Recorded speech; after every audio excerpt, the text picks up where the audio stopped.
صبر ایک ایسی سواری ہے جو کہ اپنے سوار کو گرنے ہی نہیں دیتی، نہ کسی کے قدموں میں نہ کسی کی نظروں سے۔ جھکتا وہی ہے جس میں جان ہوتی ہے، اکڑنا تو مردے کی پہچان ہوتی ہے۔ حضرت علی سے کسی نے پوچھا، اگر کوئی اپنا ہمیں بھول جائے تو کیا کیا جائے؟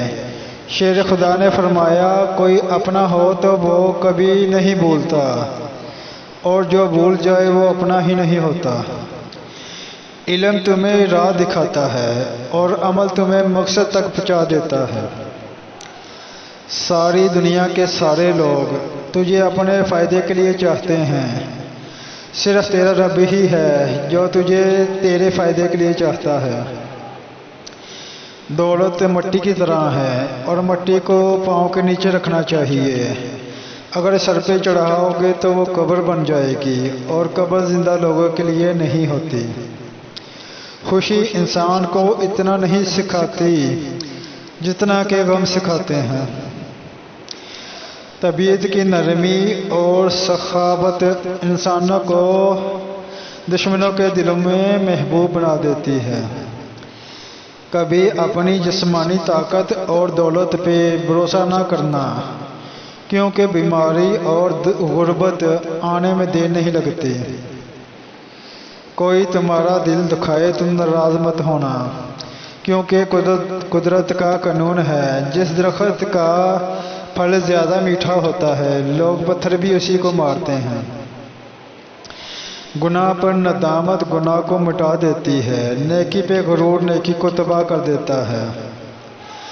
اگر توکل سیکھنا ہے تو پرندوں سے سیکھو کہ جب شام کو واپس گھر جاتے ہیں تو ان کی چونچ میں کل کے لیے کوئی دانہ نہیں ہوتا۔ کسی کو اس کی ذات اور لباس کی وجہ سے حقیر نہ سمجھنا، کیونکہ تم کو دینے والا اور اس کو دینے والا ایک ہی اللہ ہے، وہ اسے عطا اور آپ سے لے بھی سکتا ہے۔ پریشانی حالات سے نہیں خیالات سے پیدا ہوتی ہے۔ بہترین آنکھ وہ ہے جو حقیقت کا سامنا کرے۔ انسان زندگی سے مایوس ہو تو کامیابی بھی ناکامی نظر آتی ہے۔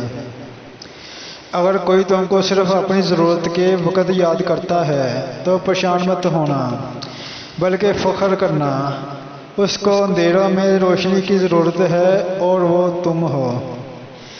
کسی کے خلوص اور پیار کو اس کی بیوقوفی مت سمجھو، ورنہ کسی دن تم خلوص پیار تلاش کرو گے اور لوگ تمہیں بیوقوف سمجھیں گے۔